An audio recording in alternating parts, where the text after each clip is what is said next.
Ji sir. Okay sir. Yes sir. I share the मैं screen sir, you आप देख सकते हैं सर उसको, कोई दिक्कत नहीं। जी sir. So my screen is visible to all. Yes sir.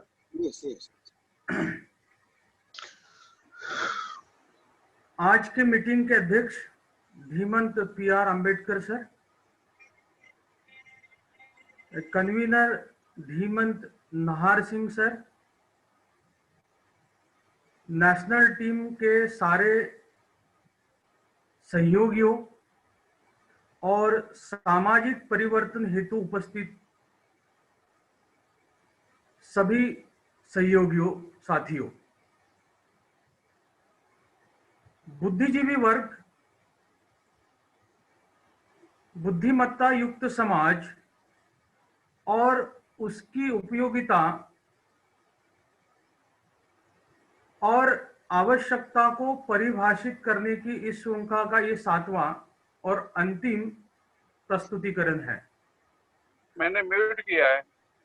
जो पिछले 6 लेक्चर का संयुक्त रूप से प्रेजेंटेशन है। अभिषेक को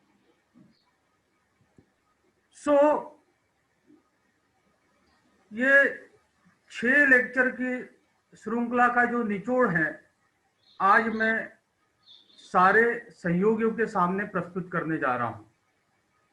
So I am going to deliberate today on the topic Dr. B.R. Ambedkar vision of intelligence class for social transformation movement.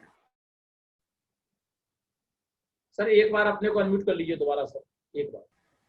Yes. So doctor बाबा साहब अम्बेडकर का intellectual class के प्रति का जो विजन है, जो दृष्टिकोण है, तो हर साल देना होता है ना, which is very helpful for social transformation movement, which has not been yet focused by the people from Ambedkarite movement. So today's deliberation is on Dr. B.R. Ambedkar vision of intelligence class for social transformation movement.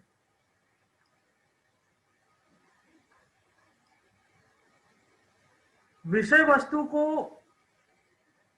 सीधा discuss करने के पहले 3 चीजें महत्वपूर्ण हैं जो समझना doctor बाबा साहब अम्बेडकर के विजन को, इंटेलेक्चुअल क्लास के विजन को फॉर सोशल ट्रांसफॉर्मेशन मूवमेंट, 3 चीजों को समझना बहुत जरूरी है। इस देश की 138 करोड़ आबादी है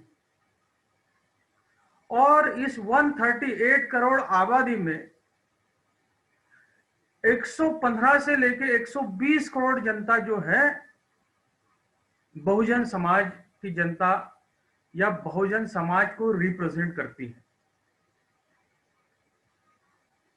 so for this Bahujan class comprises of OBCs, comprises of vigilante, comprises of nomadic tribe, comprises of scheduled caste and scheduled tribe, having populations of more than 115 crore, in between 115 crore to 120 crores। ये 120 जनता के हिस्से में पिछले 3000 सालों, मतलब ये evolutions की बात कर रहा हूं, ये बहुजनों की जब मैं बात करता हूं तो ये लार्ज चंक ऑफ पीपल पिछले 3000 सालों से, या मोटे तौर पे अगर देखा जाए तो पिछले 2500 सालों से, क्योंकि अशोक आदि ग्रेट का एक 100-150 साल का पीरियड अगर छोड़ा जाए तो इस भारतवर्ष के अंदर कल्याणकारी राज्य कभी भी प्रस्तावित नहीं हुआ था। तो पिछले 2500 सालों में क्या चेंज नहीं हुआ? विशेषता बहुजन, इस देश के बहुजनों की जब हम बात करते हैं तो इंसानी जीवन को, इंसानी मतलब बहुजनों के इंसानी जीवन की अगर हम बात करते हैं तो उनके हिस्से में क्या नहीं बदला पिछले 2500 सालों से, तो ये सोचना बहुत जरूरी है। जब हम बाबा साहब आम्बेडकर के विचारों को, मतलब इंटेलिजेंस क्लास के कंसेप्ट को सोशल ट्रांसफॉर्मेशन मूवमेंट के तहत हम सोचते हैं, तो क्या चीजें नहीं बदली पिछले 2500 सालों से? 3 चीजें नहीं बदली है साथियों। सबसे पहला चीज है हंगर एंड पॉवर्टी, भूखमरी और गरीबी नहीं बदली है।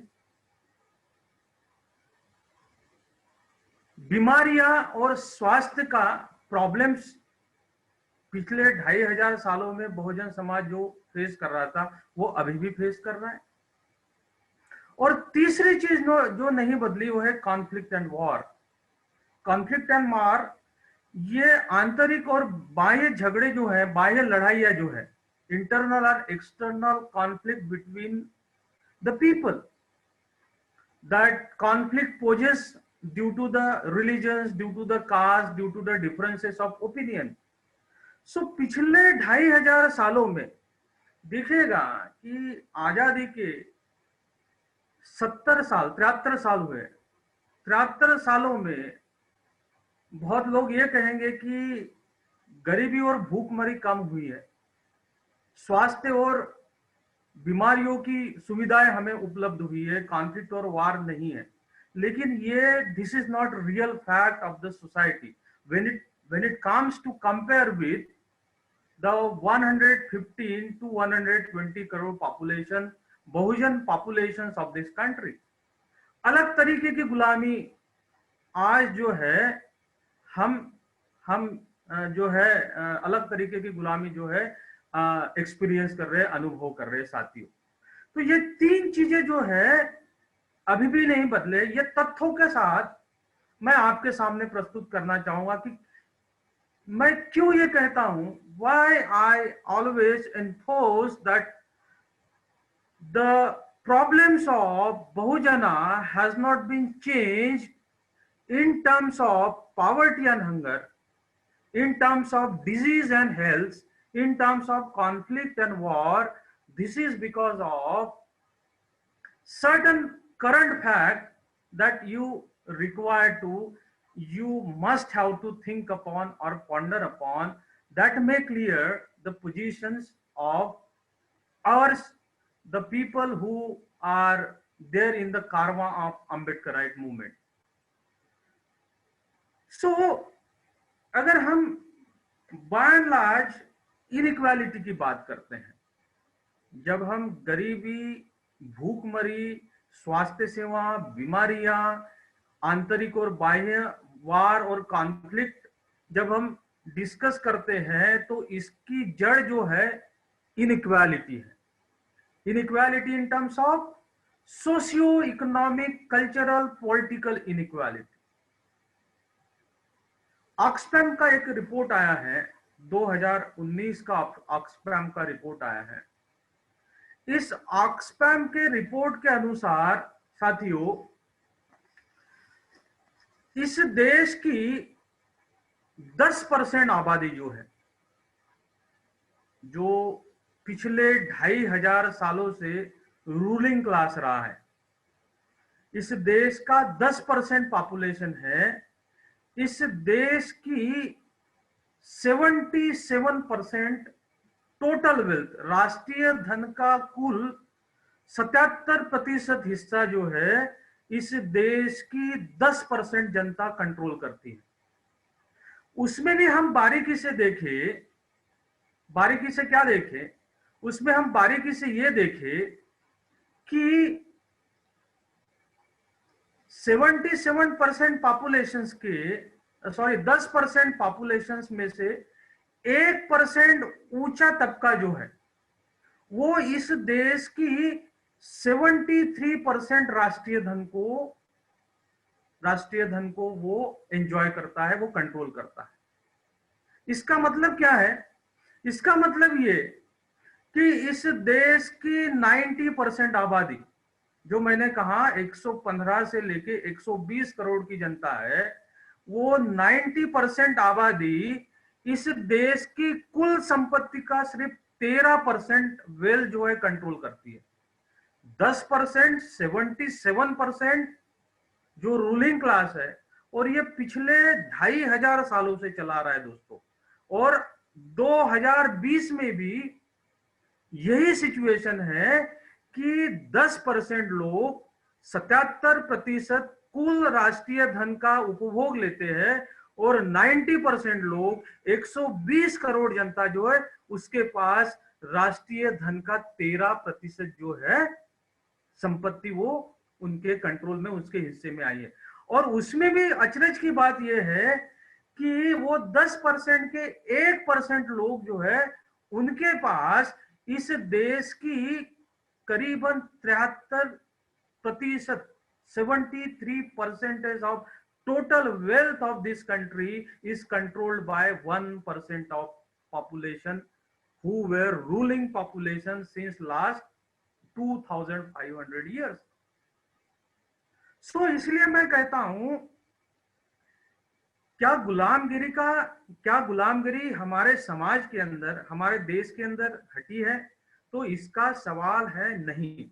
ये गुलामगिरी अलग अलग माध्यम से, अलग अलग प्रकार से, अलग अलग स्वरूप से आई है। For example, majority population 100 crore से लेके 110 करोड़ की पॉपुलेशन जो बहुजन है, they are not accessible to the drinking water. Health issue, because of not having access to pure drinking water, millions and millions of bahujana succumb to the various kinds of diseases and they die every year. Health और बीमारियों की समस्या जो है 2500 सालों से नहीं बदली है, क्योंकि इस देश के संसाधनों को कंट्रोल करने की एबिलिटी इस समाज, जो समाज बहुसंख्या में है, आज भी इस समाज ने वो कैपेबिलिटी हासिल नहीं की है दोस्तों। और एक बड़ी मजे की बात, एक बहुत इंपॉर्टेंट चीज in terms of income inequality की जब बात होती है तो ये साझा करना बहुत जरूरी है कि इस देश के अंदर 2020 में ग्रामीण भारत में एक न्यूनतम मजदूरी कर्मचारी को कमाने के लिए इस देश के अंदर एक बड़ी कंपनी का टॉप सीईओ जितनी सैलरी एक साल के अंदर कमाता है दोस्तों, वह उतनी सैलरी एक आम मजदूर को, जो बहुजन तबके से आता है, एक आम मजदूर को कमाने के लिए कम से कम 941 ईयर्स लगेंगे, 950 साल लगेंगे उसकी सैलरी कमाने के लिए जितनी सैलरी एक इलाइट क्लास का सीईओ, जो कंपनी का सीईओ, रेपुटेड कंपनी का सीईओ एक साल में कमाता है, उतनी सैलरी कमाने के लिए एक आम भारतीय कर्मचारी को, एक आम भारतीय नागरिक को, जैसे फॉर एग्जांपल गांव खेड़ों में डेली वेजेस पे काम करने वाला इंसान है, या हमारे घर में जो महिला काम करने आती है, जो सफाई कामगार है, जो बहुत बड़ा तबका है, उनको उस लेवल में आने के लिए 941 साल लगेंगे। ये मेरी रिपोर्ट नहीं है, ये रिपोर्ट ऑक्सफैम रिपोर्ट है 2019 का, ऑक्सफैम रिपोर्ट पढ़िएगा। This is the pathetic situations of our country, this is the pathetic situations of Bahujana class, and this pathetic situations is prevailing in India since last 2500 years।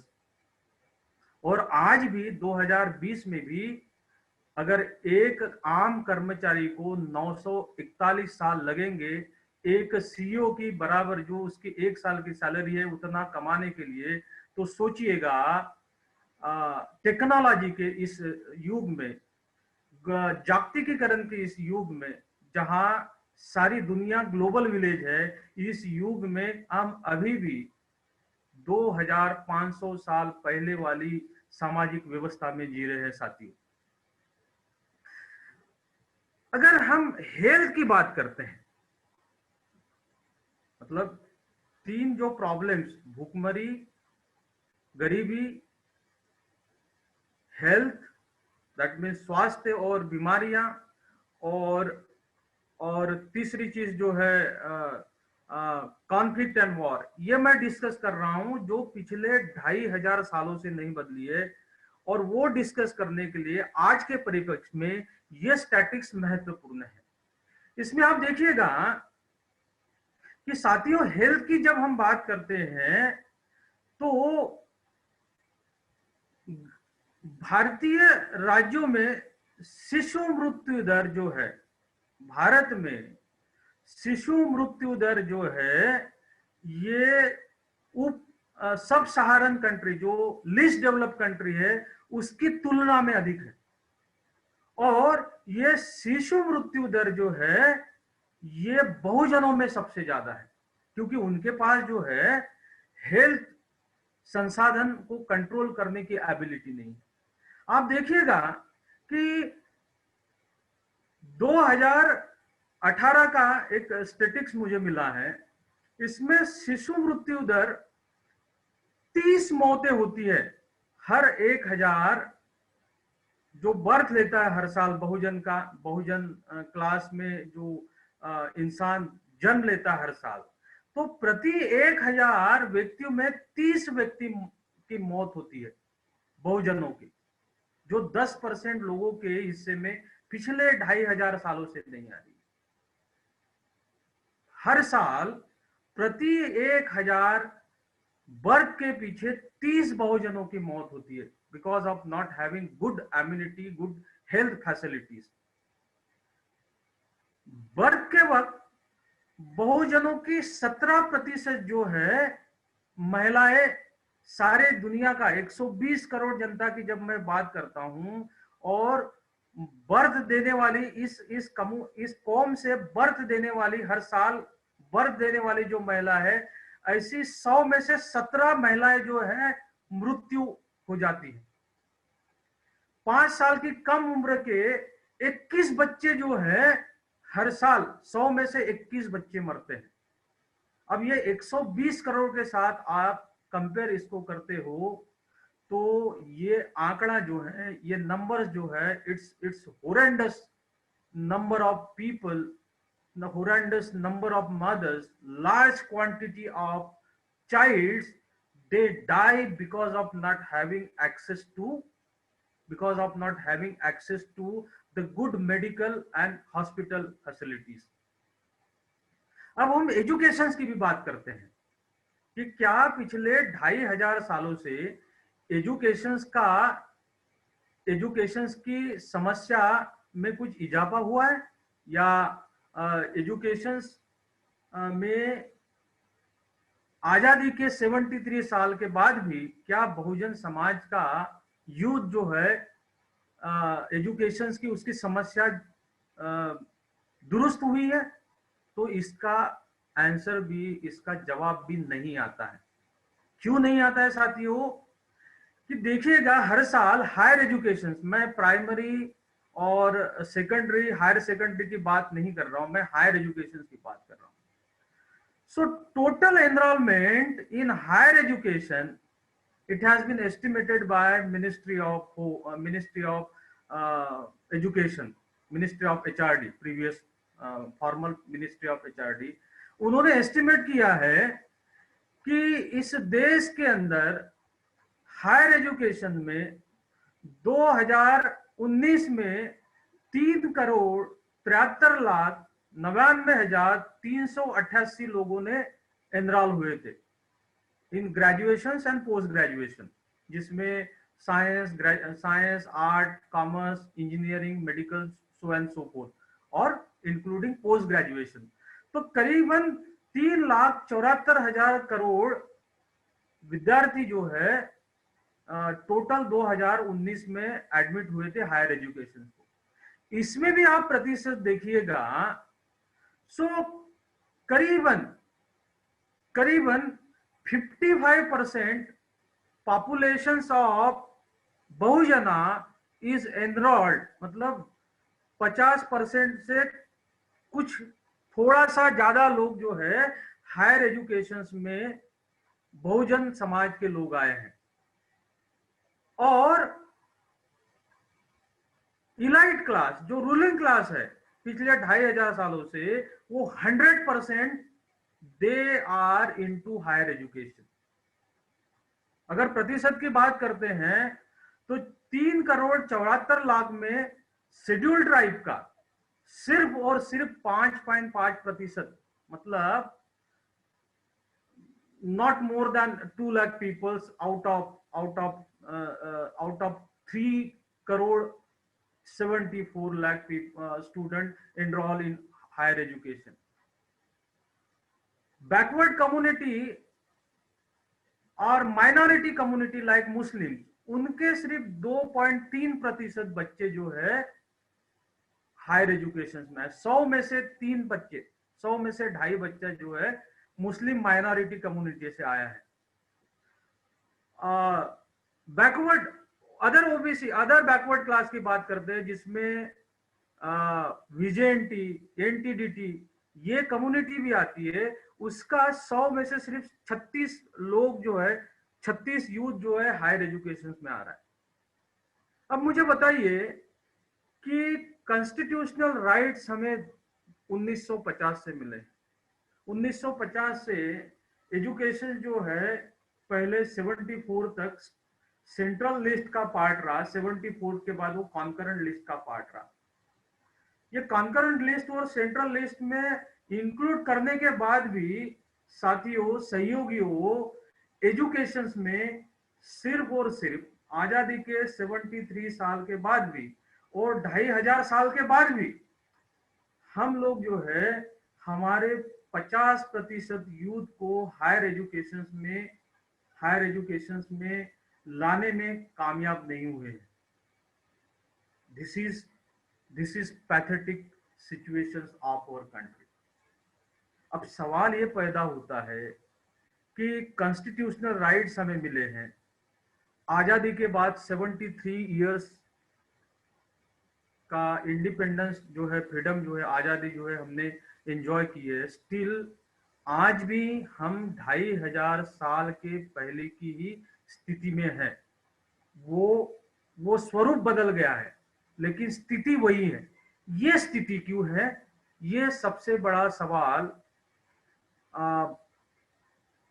Ambedkarite movement में जुड़े हुए सारे सहपाठियों, सारे 98 सहपाठियों को अपने आप को पूछना पड़ेगा। सोशल ट्रांसफॉर्मेशन मूवमेंट जिसका मैं बोलता हूं 3 साल के अंदर पॉसिबल है, धीमन पीआर अंबेडकर जी बोलते हैं 5 साल के अंदर पॉसिबल है। मैं बोलता हूं 3 से 5 साल के बीच में, 3 साल में ये सोशल ट्रांसफॉर्मेशन मूवमेंट पॉसिबल है। ये इस देश का बहुजन समाज जो है 115 से 120 करोड़ जनता के हिस्से से हम गरीबी और भूखमरी हटा सकते हैं। हम उनको वर्ल्ड क्लास स्वास्थ्य और बीमारियों को हटाने की सुविधा हम उनको दे सकते हैं। हम उनके अंदर के कॉन्फ्लिक्ट्स, इंटर और एक्स्ट्रा कॉन्फ्लिक्ट को हम हटा सकते हैं।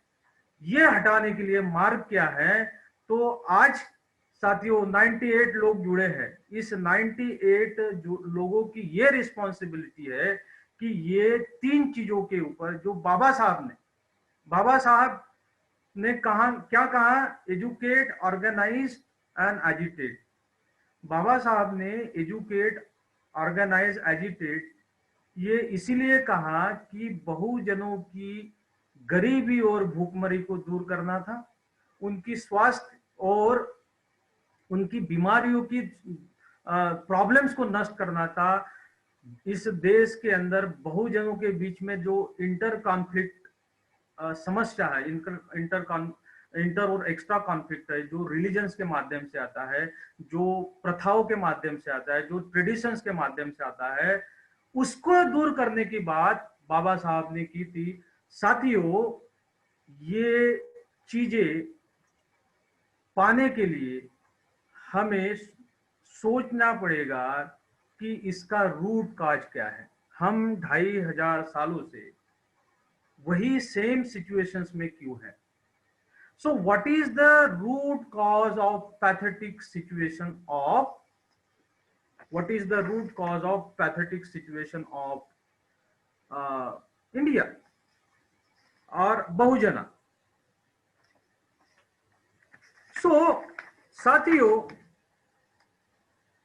मार्गरेट मीड एक अमेरिकन फिलोसोफर हुई है। उन्होंने कहा था कि मैं अभी एक्सप्लेन, ये बहुत महत्वपूर्ण स्लाइड है साथियों, और ये बहुत महत्वपूर्ण बात है। मैं मानता हूं कि यहाँ उपस्थित 100 लोग जो हैं, वो सारे के सारे 100 लोग जो है वो इंटेलेक्चुअल हैं। वो सारे के सारे लोग जो हैं बाबा साहब को, विचारधारा को मानने वाले इंटेलेक्चुअल हैं। इसीलिए मैं कुछ बात कर रहा हूं, मैं कुछ नॉलेज को आपको दे रहा हूं, इसका मतलब मैं बहुत बड़ा ज्ञानी हूं ऐसा नहीं है।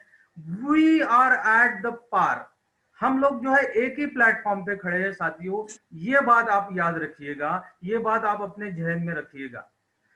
Then and only then you can understand the root cause for pathetic situations of Bahujana since last 2500 years से जो पैथेटिक सिचुएशन है वो आप समझने में कारगर होंगे जब आप ये पाओगे कि हम सारे अंबेडकर विचारधारा पे चलने वाले लोग एक प्लेटफॉर्म पे खड़े हैं। सो मार्गरेट मीड जो एक अमेरिकन फिलोसोफर है, 1901 में उनका जन्म हुआ था। उन्होंने क्या कहा था? विचारशील नागरिकों का एक छोटा समूह दुनिया को बदल सकता है।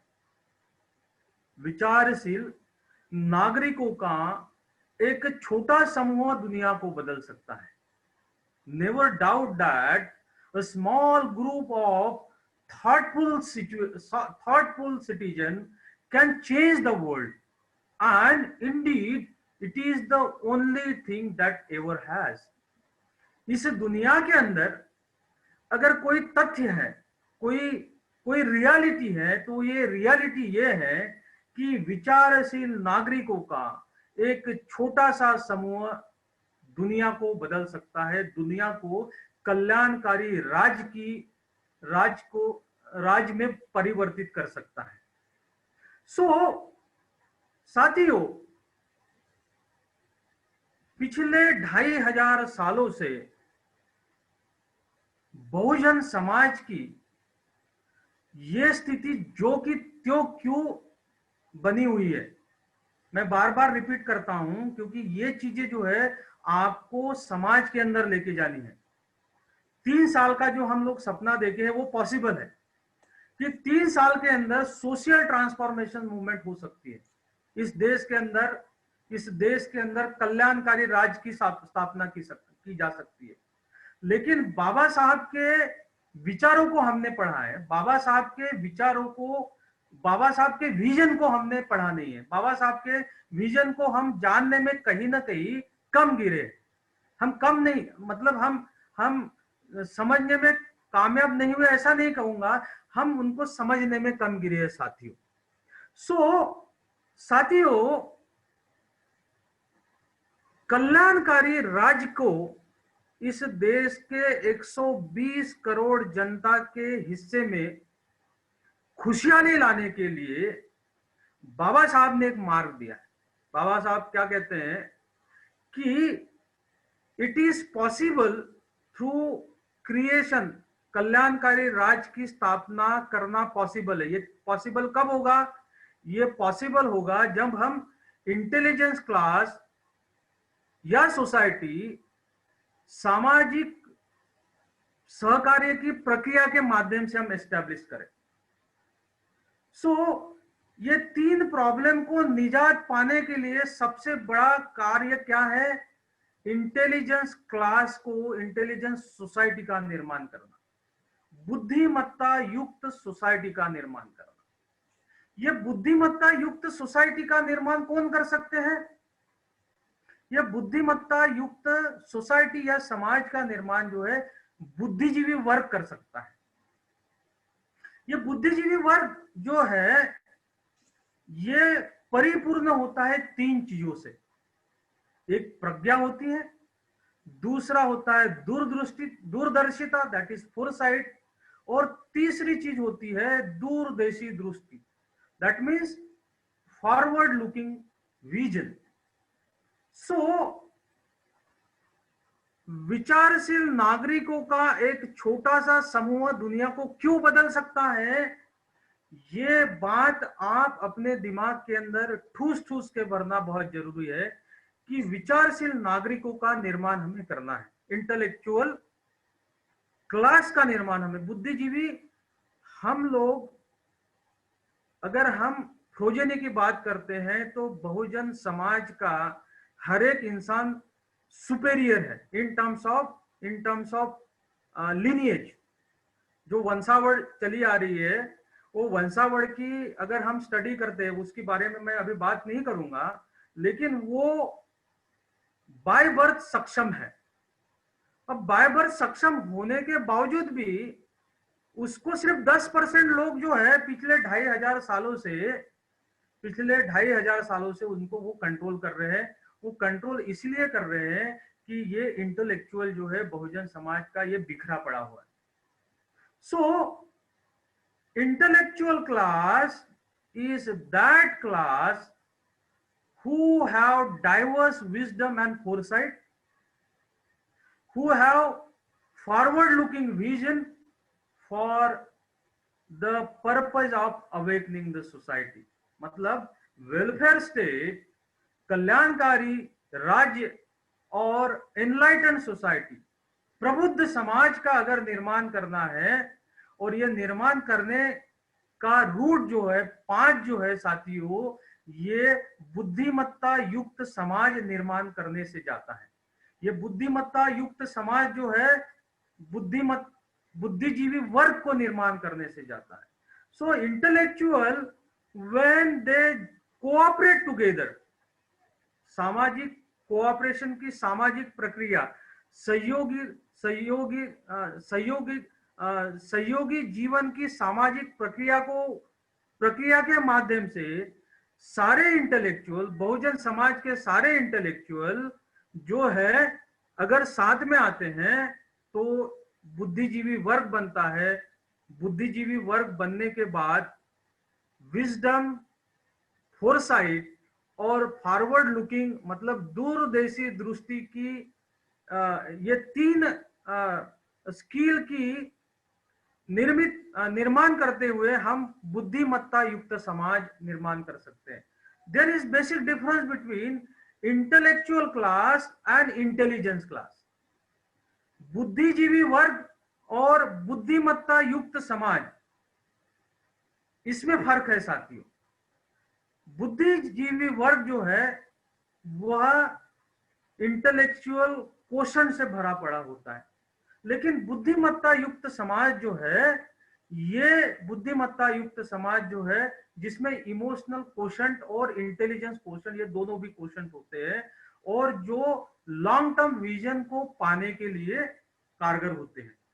तो साथियों, when we talked about root cause of pathetic situations of Bahujana since last 2500 years ago, is that we fail, the Bahujan society has failed to convert their intellectual into intellectual class, and that intellectual class failed to convert it into intelligence class. This is the root cause of all the 3 problems. Though we are large in numbers since last thousands of years, we have been controlled by only countable numbers of peoples of this country. So साथियों, Bahujana class have plethora of intellectuals, but unfortunately they have not been converted into intellectual class, and thus not, and that intellectual class not ये चीजें आप अपने जहन के अंदर बांध लीजिए। ये 100 लोगों को जो है आगे के 100 लोग फॉर्म करना है, आगे के 10 लोग फॉर्म करना है। हर एक इंसान को 10 इंटेलेक्चुअल को पैदा करना है साथियों, और यही एक पैनेसिया है कि हम सोशल ट्रांसफॉर्मेशन मूवमेंट को जीवित कर सकते हैं। पे बैक टू सोसाइटी के माध्यम से हम इस देश के 120 करोड़ जनता को एनलाइटन बना सकते हैं। हम कल्याणकारी राज्य की स्थापना कर सकते हैं। 3 साल, मैं 3 साल में कहता हूं, पी.आर. आम्बेडकर जी 5 साल में कहते हैं, तो 3 साल में ये पॉसिबल है। ये पॉसिबल है अगर आप 100 लोग जो है, आप जो साथी आज जुड़े हैं वो 10 इंटेलेक्चुअल को पैदा करते हैं, वो 10 इंटेलेक्चुअल और 10 इंटेलेक्चुअल को पैदा करते हैं। सिर्फ हमें 10,000 इंटेलेक्चुअल साथियों को, ट्रेनर्स को निर्माण करने की आवश्यकता है। जो इंटेलेक्चुअल क्लास बनेगा वह इंटेलेक्चुअल क्लास 3 चीजों से परिपूर्ण होगा: विजडम, फोरसाइट, दूरदर्शिता, और forward looking vision, that means दूरदेशी दृष्टि। ये 3 चीजों से अगर वो परिपूर्ण है तो साथियों they have been converted into intelligence class, and that intelligence class have ability to direct and shape the justifiable welfare, न्यायोचित कल्याण, इंडिविजुअल, समाज का, व्यक्ति का और नेशन का न्यायोचित कल्याण जो है ये बुद्धिमत्ता युक्त समाज कर पाने में सक्षम होगा। So you just focus on, हम लोग जो है बाबा साहब के इस विजन को समझने में कहीं ना कहीं साथियों कम गिरे हैं। सो सबसे पहले इंटेलिजेंस क्लास, बुद्धिमत्ता युक्त समाज फॉर्म करने की प्रक्रिया में जिसका मार्ग शुरुआत होता है बुद्धिजीवी वर्ग को निर्माण करने में, और बुद्धिजीवी वर्ग का निर्माण कब होता है? जब बुद्धिजीवी बौद्धिक इंडिविजुअल जो है वो कोऑपरेशन के साथ में आते हैं, तब जो है इंटेलेक्चुअल क्लास बनता है, बुद्धिजीवी वर्ग बनता है। लेकिन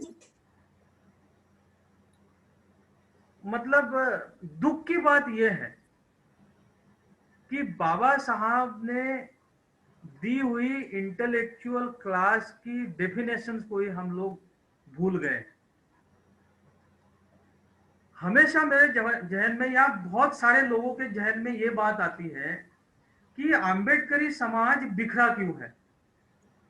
इस महाराष्ट्र के अंदर रिपब्लिकन पार्टी ऑफ इंडिया के 56 जो है अलग अलग अंग है।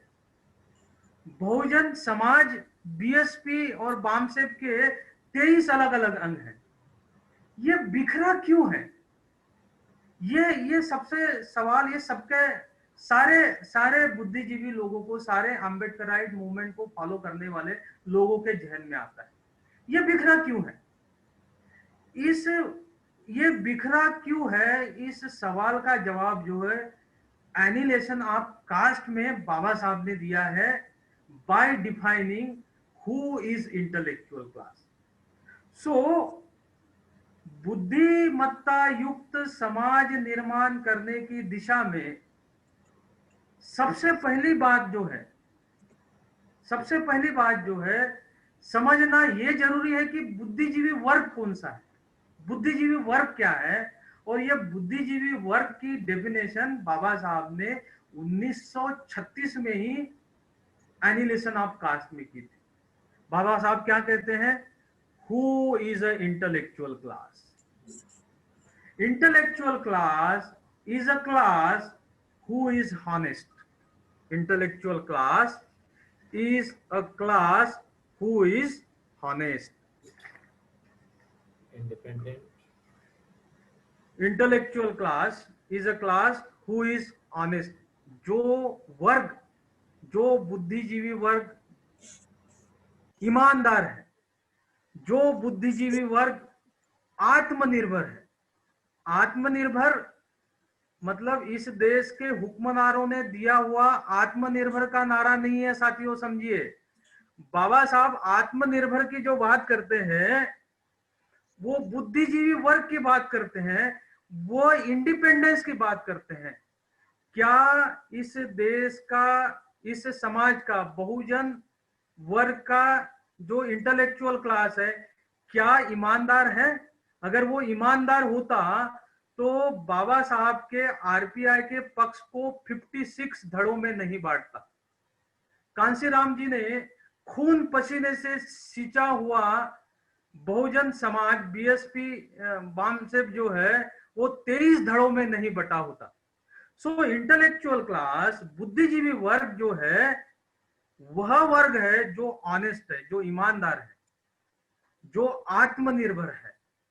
आत्मनिर्भर मतलब फ्री है in terms of thinking process, in terms of thinking for welfare of the society, in terms of thinking for, you know, creating the enlightening society, वह आत्मनिर्भर कहलाता है, वह इंडिपेंडेंट कहलाता है।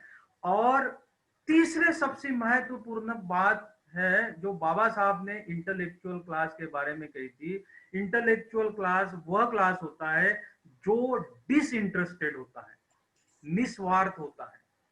अब आप पूछिएगा कि हमारे जिस किसी भी विंग के साथ आप जुड़े हैं, जो लीड कर रहा है, वो लीड करने वालों से आप पूछिएगा साथियों, क्योंकि आप 100 लोगों को जो है 10 बुद्धिजीवी पैदा करना है, वो 10 बुद्धिजीवी जो है अगले 10 बुद्धिजीवी को पैदा करेगा। और हमारा टारगेट जो है, हमारा टारगेट 10,000 बुद्धिजीवी को निर्माण करके बुद्धिजीवी वर्ग बनाना है। तो ये निर्माण कब होगा? जब इंटेलेक्चुअल क्लास, बुद्धिजीवी वर्ग ऑनेस्ट होगा, ईमानदार होगा, इंडिपेंडेंट होगा, आत्मनिर्भर होगा और डिसइंटरेस्टेड होगा, निस्वार्थ होगा। then and only then we can get rid of from the 3 problems। भूखमरी देखिएगा कि बाबा साहब का लिटरेचर पढ़ते वक्त आप अपने माइंड के अंदर, आप अपने दिमाग के अंदर बाबा साहब ने ये चीज क्यों लिखी, ये सवाल पूछिए। और उसको ये 3 प्रॉब्लम के साथ अगर आप जोड़ते हैं तो नया बाबा साहब आपको नजर आएगा, नया बाबा साहब का विजन आपको नजर आएगा साथियों। सो इंटेलेक्चुअल क्लास को समझना मतलब सोशल ट्रांसफॉर्मेशन मूवमेंट को 3 साल के अंदर इंप्लीमेंट करना है, लाना है, तो बुद्धिजीवी वर्ग को इस 3 कैरेक्टरिस्टिक फीचर के साथ निर्माण करने की आवश्यकता है। बाबा साहब इंटेलेक्चुअल क्लास के बारे में क्या कहते हैं कि intellectual class is most influential class if not the governing class. मतलब प्रत्येक देश में बुद्धिजीवी वर्ग जो है सबसे प्रभावशाली वर्ग होता है अगर वो शासक वर्ग नहीं होता है। हम लोग कॉन्क्रीट रिजल्ट की बात करते हैं हमेशा कि हमें क्या करना चाहिए, हमारा प्लान ऑफ एक्शन क्या है। तो हमारा प्लान ऑफ एक्शन सीधा सीधा ऐसा बन जाता है कि हम इलेक्शंस लड़े, विधानसभा हो, राज्यसभा हो, लोकसभा हो, नगर पालिका हो, ग्राम पंचायत हो। ये बात बाबा साहब ने मोक्याची जागा मतलब focal positions, you acquired the focal positions in the system, इस बात को हम गलत तरीके से इंटरप्रेट करते हैं। बाबा साहब ने क्या कहा है कि मोक्या मतलब फोकल पोजीशंस को पाना है तो सबसे पहले आपको बुद्धिजीवी वर्ग में इस समाज को कन्वर्ट करना पड़ेगा, क्योंकि बुद्धिजीवी वर्ग है वो अगर शासक नहीं होता है लेकिन वो इन्फ्लुएंसिंग, वो प्रभावशाली वर्ग होता है और हर देश का प्रभावशाली वर्ग जो है शासन को कंट्रोल करता है।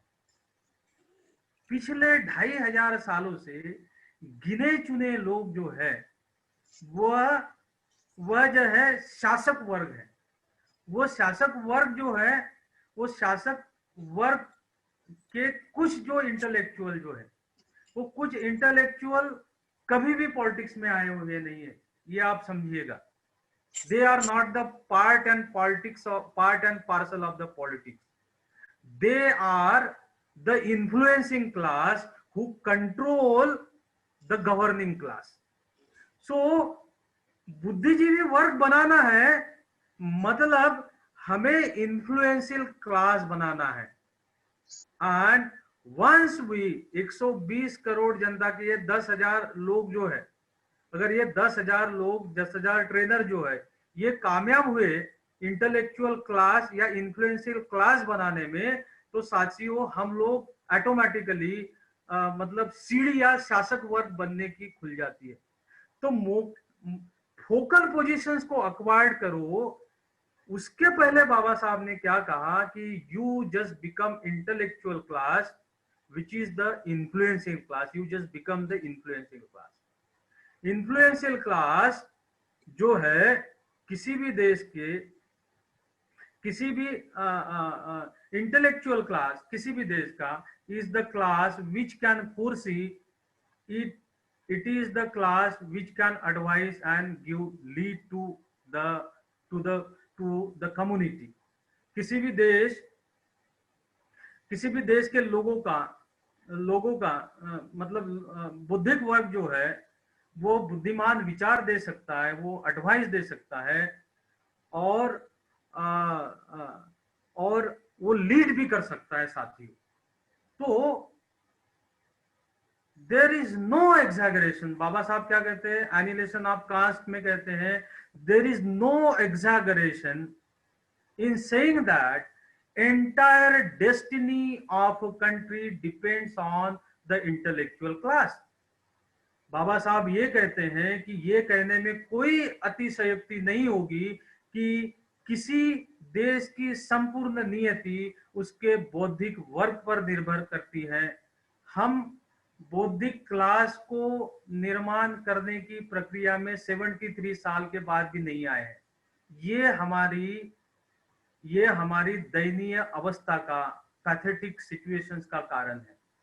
तो साथियों, इंटेलिजेंस क्लास बुद्धिमत्ता युक्त समाज बनाने के लिए इंटेलेक्चुअल क्लास बनाना, बुद्धिजीवी वर्ग बनाना जरूरी है। और वो बुद्धिजीवी वर्ग बनाने के लिए बुद्धिजीवी वर्ग की संकल्पना क्या है, वो बाबा साहब के नजरों से देखने की जरूरत है। ये बाबा साहब का विजन पिछले 1956 से भी हम नहीं देख पा रहे, या समाज परिवर्तन की मूवमेंट में इस तरह का डिस्कशंस, ऑनेस्टी, इंडिपेंडेंस और डिसइंटरेस्टनेस को कल्टीवेट करने की बात, कल्टीवेट करने के लिए मूवमेंट की बात नहीं हो रही है। और यही इस देश के 120 करोड़ जनता के त्रासदी का कारण है साथियों।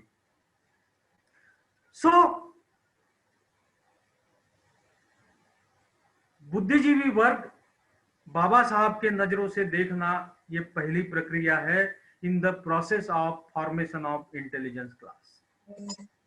अब ये इंटेलिजेंस क्लास, अभी हम लोगों ने हमारी समस्या 2500 सालों से नहीं बदली है, उसको हमने जाना।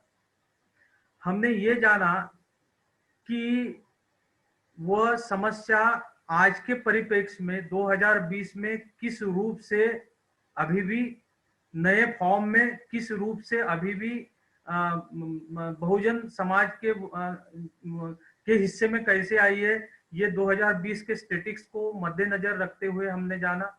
उसके बाद हम लोगों ने बाबा साहब के इंटेलेक्चुअल क्लास के विजन को जाना। बाबा साहब ने जो इंटेलेक्चुअल क्लास की डेफिनेशन की थी कि इंटेलेक्चुअल क्लास ऑनेस्ट है, इंडिपेंडेंस है और डिसइंटरेस्टेड है, वही क्लास बुद्धिजीवी वर्ग है, वही क्लास इंटेलेक्चुअल क्लास है। अब ये इंटेलेक्चुअल क्लास को हमें इंटेलिजेंस सोसाइटी, बुद्धिमत्ता युक्त वर्ग और समाज में बदलने के लिए क्या करना पड़ेगा? There is a process. और ये कुछ, ये जो चीजें जो बता रहा हूं ये मेरी चीजें नहीं है, ये चीजें महात्मा फुले साहब ने डिस्कस, महात्मा फुले जी ने डिस्कस की है, ये चीजें छत्रपति शाहू महाराज जी ने डिस्कस की है, ये चीजें महात्मा बुद्धा ने डिस्कस की है, ये चीजें कबीर जी ने डिस्कस की है, ये चीजें रविदास जी ने डिस्कस की है, ये चीजें doctor B are Ambedkar ji ने इसका निचोड़ जो है उनके साहित्य में लाया है, और ये चीजें आते आते 1980 तक आते आते कांशीराम जी ने भी कही है। तो मैं कोई नई चीज नहीं बता रहा हूं, मैं बाबा साहब के विजन को नई तरीके से प्रस्तुत कर रहा हूं साथियों, ये समझिए। सो इंटेलेक्चुअल क्लास की संकल्पना को तो आप जाने हैं, but process of formation of intelligent class, process of formation of बुद्धिमत्ता युक्त वर्ग और समाज कैसे बनता है, ये प्रोसेस को जानना हमें, हम बुद्धिजीवियों को जो समाज के अंदर जाएंगे, 10 और वो आगे के 10 इंटेलेक्चुअल निर्माण करेंगे, उनको जानना बहुत जरूरी है। So how the intelligence class, बुद्धिमत्ता युक्त वर्ग और समाज कैसे निर्माण होता है साथियों?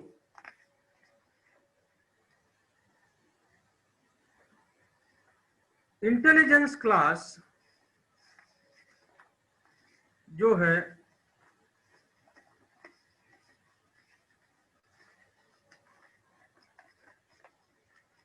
इंटेलेक्चुअल क्लास की प्रोसेस में one must have to understand that intellectual class may be a band of high soul person possessing, ready to help, ready to emancipate erring humanity। मतलब बुद्धिजीवी वर्ग ये जो है उच्च प्रति की चेतना से प्रेरित वर्ग है, और ये उच्च चेतना से प्रेरित वर्ग ये हमेशा जो है समाज को मदद करने में, समाज की कुरीतियों को बंधन मुक्त करने में अग्रसर रहता है। ये अग्रसर कब होगा? बुद्धिजीवी वर्ग, बुद्धिमत्ता युक्त वर्ग या बुद्धिमत्ता युक्त समाज जो है, समाज के अंदर की कुरीतियां, समाज को हेल्प करने के लिए, वेलफेयर स्टेट को निर्माण करने के लिए कब कारगर होगा? व्हेन दैट इंटेलिजेंस क्लास और सोसाइटी इक्विप्ड विथ 4 टूल्स। अगर वह वर्ग, वह इंटेलेक्चुअल 4 तरीके के टूल्स को अगर समझता है, कंसेप्ट को समझता है, तभी जाके वह बुद्धिमत्ता युक्त वर्ग, वह ग्रुप जो है 120 करोड़ जनता को हमें वेलफेयर स्टेट में बदलना है, हमें प्रबुद्ध समाज में अगर उनको बदलना है, तो बुद्धिमत्ता युक्त वर्ग और समाज ने 4 टूल्स को समझना बहुत जरूरी है, 4 कंसेप्ट को समझना जरूरी है। वो 4 कंसेप्ट क्या है? इंटेलेक्चुअल इफर्ट्स, मतलब बौद्धिक प्रयास, इंटेलेक्चुअल फ्रीडम, बौद्धिक आजादी, इंटेलेक्चुअल रिकंस्ट्रक्शंस एंड रीऑर्गेनाइजेशन, बौद्धिक पुनर्गठन और पुनर्निर्माण। ये 4 कंसेप्ट को अगर हम समझ गए, ये 10,000 लोग समझ गए, इस टूल्स को अगर वो समझ गए, तो they are able to form the intelligent society, बुद्धिमत्ता युक्त समाज फॉर्म कर सकते हैं। ये 4 टूल्स के साथ 5 चीजें, ये 4 टूल के साथ 5 चीजें, और इस 10,000 लोगों में अगर कोऑपरेशन का ऑप्शन है, तो बुद्धिमत्ता युक्त समाज फॉर्म नहीं होगा। So along with need of cooperation including this 4 tools, 5 चीजों को समझना इज वेरी इसेंशियल। वो 5 चीज क्या है? कल्चर ऑफ कास्ट को समझना, कल्चर ऑफ स्टूपिडिटी को समझना, आम्बेडकरिज्म की एजुकेशन फिलॉसफी को समझना। इस देश के अंदर आजादी के बाद सबसे बड़ा कोई क्षेत्र जो है जिसको निग्लेक्ट किया गया जानबूझ के रूलिंग क्लास में, तो वो है एजुकेशन फील्ड, एजुकेशन सेक्टर है। सो एजुकेशन फिलॉसफी ऑफ आम्बेडकरिज्म को जानना बहुत जरूरी है। देन एक कंसेप्ट जो है पे बैक टू सोसाइटी के माध्यम से हम लोगों ने इजाद किया है, या हम लोग जो उसको पढ़ाते हैं, जो बाबा साहब अम्बेडकर जी ने कहा है कि cooperation is an another name of Ambedkarism. Cooperation की भावना जो है, एसोसिएट लाइफ की जो भावना जो है, और उसकी मैकेनिज्म को, उसके जेनेसिस को जानना, स्टडी करना जरूरी है। और 5वीं चीज जो है, the concept of reconstructions of society, the concept of learning experience of governance of Ashoka the Great for welfare of prosperous state, for welfare of enlightened society. So intelligence class, बुद्धिमत्ता युक्त वर्ग तभी ही पॉसिबल होगा, तभी निर्माण होगा जब ये 100 लोग जो है वो उनके साथ जोड़ने वाले और साथी जो है वो ये 4 टूल्स को और ये 5 कंसेप्ट को समझते हैं। अब आज मैं जो है ये सिर्फ 4 टूल्स को डिस्कस करूंगा। ये 5 टूल जो है पीवीएसपी, पे बैक टू सोसाइटी प्रोग्राम के माध्यम से धीमन पीआरजी अंबेडकर जो है महानायक कांसीराम जी स्कूल ऑफ थिंकिंग जलगांव में इसकी ट्रेनिंग देते हैं। तो ये ट्रेनिंग के माध्यम से आपको इन 5 जो कंसेप्ट है उनको समझना पड़ेगा, तभी जाके हम जो है बुद्धिमत्ता युक्त समाज में परिवर्तित होंगे। सो पहला टूल जो है वो इंटेलेक्चुअल एफर्ट्स है। इंटेलेक्चुअल एफर्ट्स के कंसेप्ट को समझना बुद्धिमत्ता युक्त समाज को फॉर्मेशन करने के लिए बहुत जरूरी है। बाबा साहब वॉल्यूम नंबर 1 में पेज नंबर 80 अगर आप देखते हैं तो उसमें क्या कहते हैं कि you must your effort to approve the caste. अभी प्रयास तो हम कर रहे हैं, पिछले 73 साल से प्रयास कर रहे हैं, लेकिन वो प्रयास कारगर क्यों नहीं हुआ है? वो प्रयास कारगर इसलिए नहीं हुआ है साथियों, क्योंकि वो इंटेलेक्चुअल प्रयास नहीं किया गया है। जो साथी बात करते हैं कि why we fail, why we are segregated into the factions. So Baba Saheb ये कहते हैं कि for uprooting the stupidity, for uprooting the caste, you must make your efforts. और ये एफर्ट्स जो है बौद्धिक एफर्ट्स होना चाहिए। अब बौद्धिक एफर्ट्स क्या है? बौद्धिक एफर्ट्स या बौद्धिक प्रयास जो है कैरेक्टराइज बाय, और ऐसे प्रयास, ऐसी process, then endeavor, then mental work, activities, hard work and thought process. Effort is act, effort is process, effort is endeavor, effort is mental work, effort is some sort of activity, और efforts is the hard work, या ये effort जो है thought process है। ये act, process, endeavors when it carried out with balance and optimum interest। डिसरैशनलिया की बात करते हैं हम लोग जो है बिखरे पड़े इसलिए हैं कि हमारा प्रयास जो है it is not carried out with balance and optimum interest. साथियों, ये ऑप्टिमम इंटरेस्ट जो है, डिसइंटरेस्टेड की भावना की जब हम बात करते हैं तो ऑप्टिमम इंटरेस्ट की हम बात करते हैं. दिस ऑप्टिमम और balance interest must be characterized by three character of intellectual class defined by Dr. B.R. Ambedkar. So if the interest is carried out, if the act, process, endeavor or brain or mental work carried out with balance and optimum interest, which is characterized by three component: honesty, ईमानदारी, आत्मनिर्भरता और निस्वार्थ भाव के साथ अगर हम ये कार्य करते हैं, वह कार्य कहलाता है बौद्धिक प्रयास.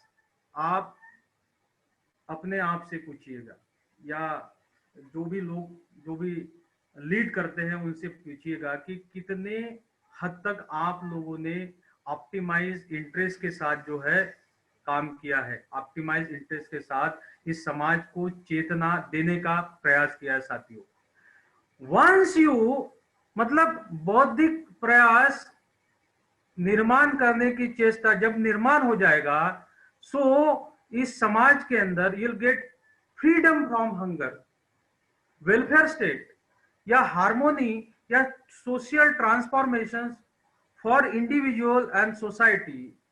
ये कब आएगा? जब साथियों हमारा एक्ट, हमारी प्रोसेस, हमारा इंडिविजुअल ये ऑनेस्ट, इंडिपेंडेंट और डिसइंटरेस्टेड होगा. तो बुद्धिमत्ता युक्त समाज निर्माण करने के लिए सबसे पहले ये टूल्स, एक कंसेप्ट को समझना, बौद्धिक प्रयास को समझना और इसको समाज के अंदर लेके जाने की जिम्मेदारी हम सारे लोगों की है, हम सारे सहकारियों की है, हम सारे ट्रेनर्स या सारे साथियों की है, सारे सहयोगी की है.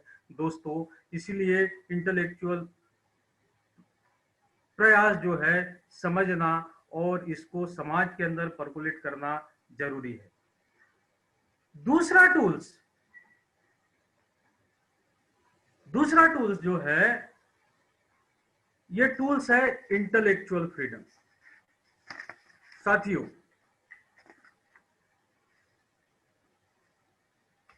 53 साल के बाद भी बौद्धिक आजादी के कंसेप्ट को बाबा साहब की नजरों से हम नहीं समझ पाए. बौद्धिक आजादी कब आती है या why we are not ruling class. हम लोग रूलिंग क्लास क्यों नहीं बने? हम लोग रूलिंग क्लास इसीलिए नहीं बने साथियों क्योंकि हम बौद्धिक आजादी के टूल्स को, बौद्धिक आजादी के इस कंसेप्ट को बाबा साहब की नजरों से देखने में कामयाब या कम गिरे हैं. साथियों, बौद्धिक आजादी क्या है? बौद्धिक आजादी के 4 स्तंभ हैं.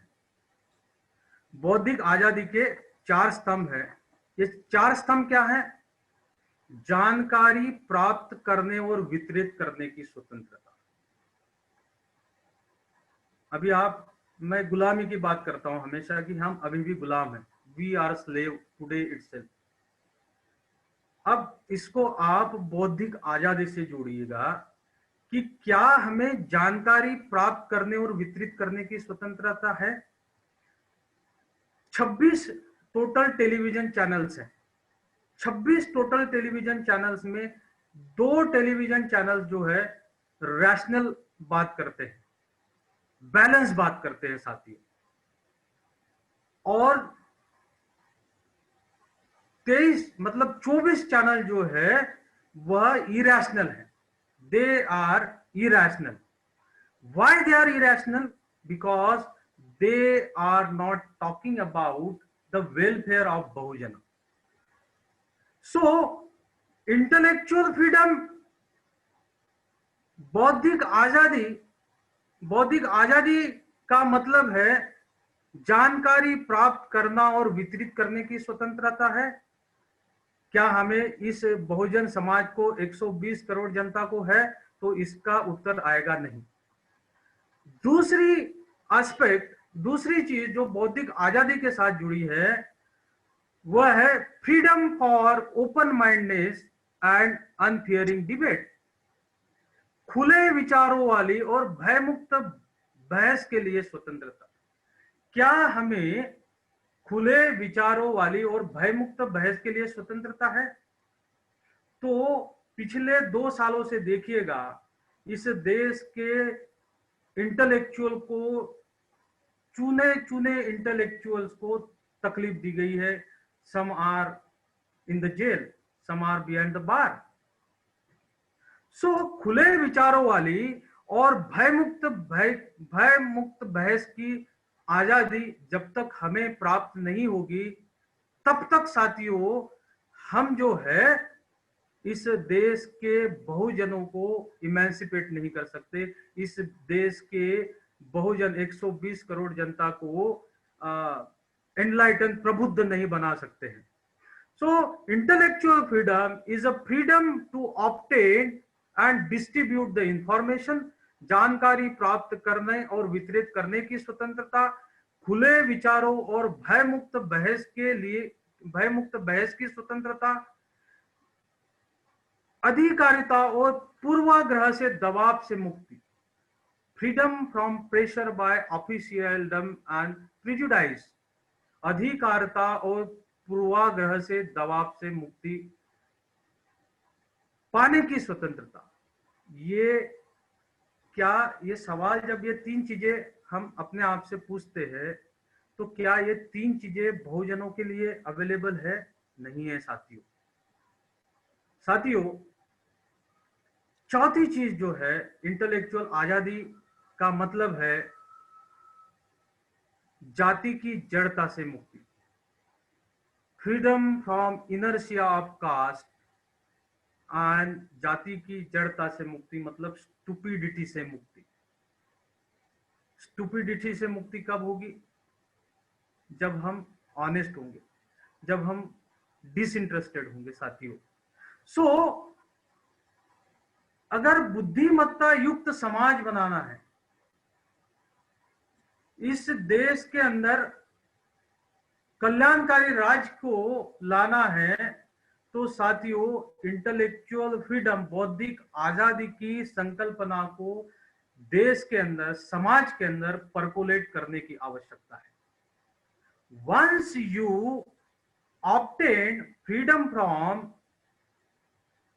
distributing the information, freedom from open-minded and unfairness debates, freedom from pressure by officialdom and prejudice, and freedom from inertia of caste, there create freedom of thoughts and thinking. ये इंटेलेक्चुअल जो है अभी भी freedom, they have not got freedom from thoughts and thinking. वो कहीं ना कहीं एक विचारधारा में, एक क्लोज सर्किट में, एक क्लोज स्ट्रक्चर में फंसे हुए हैं। ये क्लोज स्ट्रक्चर में, क्लोज सर्किट में इसलिए फंसे हुए हैं because they have not came across freedom of thought and freedom of thinking as they are मतलब वो कम गिरे हैं इंटेलेक्चुअल फ्रीडम के, बौद्धिक आजादी के कंसेप्ट को समझने में। वंस दे गॉट फ्रीडम मतलब इस समाज का अम्बेडकराइट विचारधाराओं को मानने वाला बुद्धिजीवी वर्ग जो है, बुद्धिजीवी जो है, जब वो फ्रीडम फ्रॉम थॉट्स और फ्रीडम फ्रॉम थिंकिंग मिलेगी, तब सामाजिक आजादी मिलेगी, तब इकोनॉमिक फ्रीडम मिलेगा, दैट मीन्स आर्थिक आजादी मिलेगी, आर्थिक आजादी के साथ राजनीतिक आजादी मिलेगी। मतलब राजनीतिक आजादी को 132 पॉलिटिशियंस, 132 एमपी पार्लियामेंट के अंदर है जो एससी एसटी समाज को रिप्रेजेंट करते हैं। उन आजादी के 73 साल में आप बताइएगा कि किस एक मतलब वो जो हमें रिप्रेजेंट करता है, उन्होंने बहुजनों के हितों की बात की है। ये बहुजनों के हितों की बात इसीलिए नहीं की है साथियों, because they are not intellectually freedom, they have not understand the concept of intellectual freedom. बौद्धिक आजादी को वो समझ नहीं पाए, क्योंकि वह जानकारी प्राप्त करने और वितरित करने की स्वतंत्रता उनको नहीं है। उनको खुले विचारों और भय मुक्त बहस करने की स्वतंत्रता उनको नहीं है साथियों। ये फ्रीडम मतलब सामाजिक फ्रीडम, आर्थिक आर्थिक आर्थिक आजादी, राजनीतिक आजादी, सांस्कृतिक आजादी और मानसिक आजादी जब प्राप्त होगी, तभी हम लोग जो है we can create scientific democratic approach to politics, economic and culture. हम लोग जो है साथियों राजनीति, अर्थव्यवस्था और संस्कृति के लिए एक वैज्ञानिक लोकतांत्रिक दृष्टिकोण की निर्मिति हम कर सकते हैं। वैज्ञानिक लोकतांत्रिक दृष्टिकोण की जड़ कहीं है तो वो बौद्धिक आजादी में है। वैज्ञानिक लोकतांत्रिक दृष्टिकोण की जड़ कहीं है तो वो जड़ है बौद्धिक आजादी। ये बौद्धिक आजादी को हम अगर समझ पाए तो हम लोग जो है वैज्ञानिक लोकतांत्रिक दृष्टिकोण को समझ पाएंगे। और जिस दिन वैज्ञानिक लोकतांत्रिक दृष्टिकोण इस समाज के अंदर, इस बुद्धिजीवी वर्ग के अंदर पैदा हुआ, उस दिन हम लोग है साथियों शांतिपूर्ण सह अस्तित्व यानी सहयोगी जीवन को बढ़ावा देने में कारगर होंगे। We can foster the peaceful coexistence in the society. ये बिखरा पड़ा क्यों है, फैक्शंस में क्यों बटा है? इन्होंने क्या किया है कि इन्होंने जातियों में बांटा है, इन्होंने कस्टम्स में बांटा है। जो 10% लोग जो है सदियों से 2500 सालों से उन्होंने जातियों में से बांटा ही बांटा है, लेकिन उनसे ज्यादा उन्होंने कस्टम्स में बांटा है, उन्होंने ट्रेडिशंस में बांटा है, उन्होंने अलग अलग किस्म की मान्यताओं में लोगों को बांटा है। सो जातियों से ज्यादा इस देश के अंदर एनिलेट करने की जरूरत है। जो चीज जरूरत है वो है प्रथाओं को एनिलेट करो, कस्टम्स को एनिलेट करने के लिए कारगर प्रयास करने की जरूरत है। और ये कारगर प्रयास तभी पॉसिबल होगा जब हम बौद्धिक आजादी के टूल्स को, बौद्धिक आजादी के कंसेप्ट को हम समझेंगे। साथियों, वैज्ञानिक लोकतांत्रिक दृष्टिकोण निर्माण होने के बाद ही जो है हम नागरिकता के लिए और स्व संरक्षण के लिए हम लोग जो है we can love for self preservation. स्व संरक्षण, हम लोग जो है स्व संरक्षण की जब बात करते हैं तो वो भी करने में हम कामयाब नहीं है, सक्षम नहीं है। लेकिन इंटेलेक्चुअल आजादी को जिस दिन आप समझोगे, we are able to get emancipation from desire and fear. We will able to get हम लोग जो है आर्थिक शोषण से मुक्ति पाएंगे, हम लोग जो इच्छा और भय से मुक्ति पा सकते हैं साथियों। इसीलिए इंटेलेक्चुअल फ्रीडम की आजादी के कंसेप्ट को समाज के अंदर लेके जाना बाबा साहब की नजरों से जरूरी है, ताकि हम बुद्धिमत्ता युक्त समाज को निर्मित कर सके, बुद्धिमत्ता युक्त समाज को हम आगे बढ़ा सके।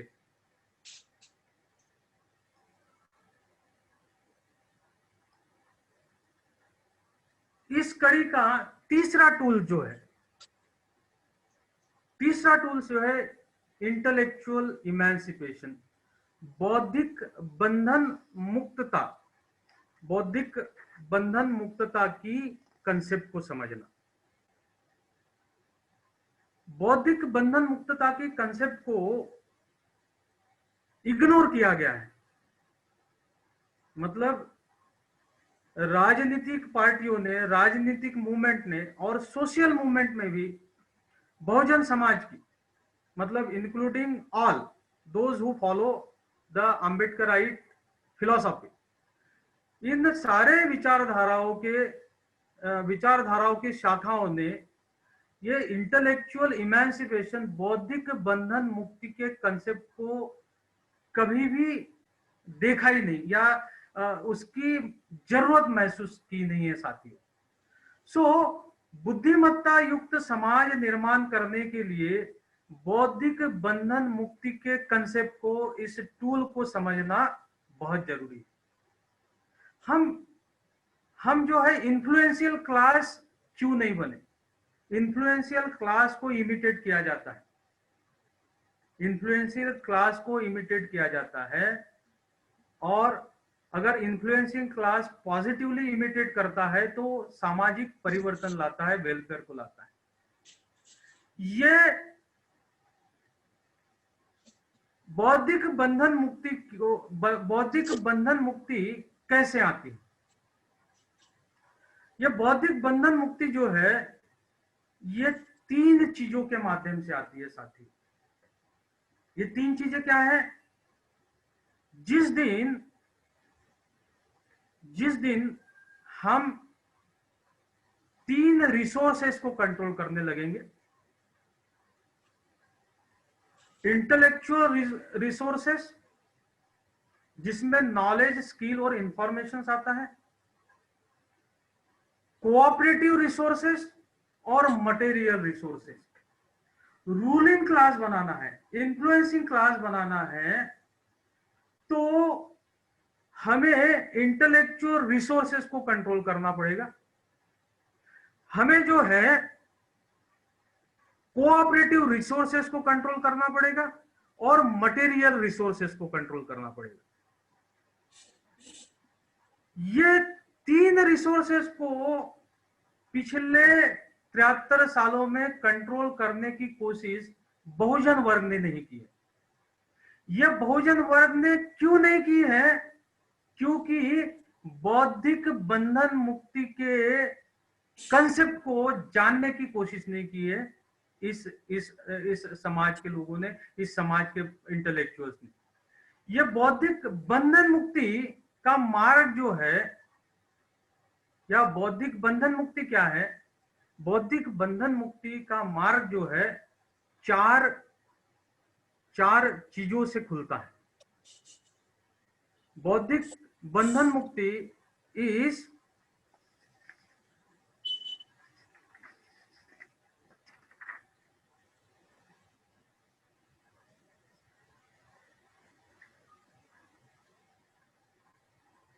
both universal desire for an existence free from domination। बौद्धिक बंधन मुक्ति का अर्थ है universal desire for an existence free from domination. मतलब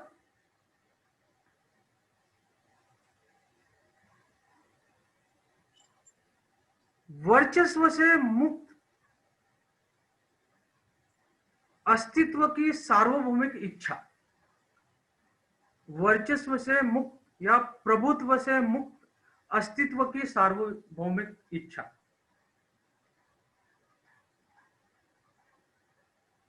क्या हम प्रभुत्व से मुक्त अस्तित्व की सार्वजनिक इच्छा